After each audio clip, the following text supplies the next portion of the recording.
a fun one for you today. It is called Voss by Patrick White. So this was published in 1957, and it's about 450 pages in length, so it took me about 10 hours to really get through. It's a story of adventure into the Australian wilderness, although it's not a particularly, doesn't have a nice ending per se.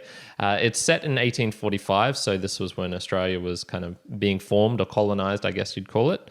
And there's two principal characters. One is Johann Ulrich Voss, and the other is Laura Trevelyan. And so this is a fictional story, but it does have some loose baseness on reality, which I'll talk about soon.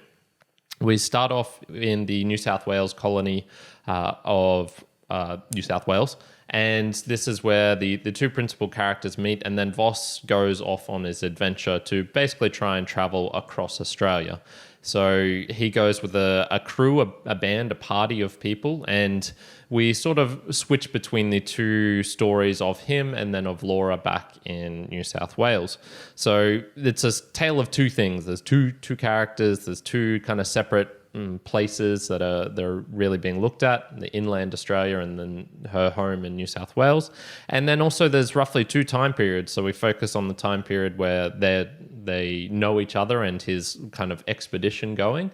And then there's a reflection afterwards of after everything's kind of been said and done 20 years later and people have grown up. So I guess it's an exploration of maturity of her and of Voss, and there's very complex weavings of tension, of passion, of love, of religion. There's a whole lot contained, I guess, within this book.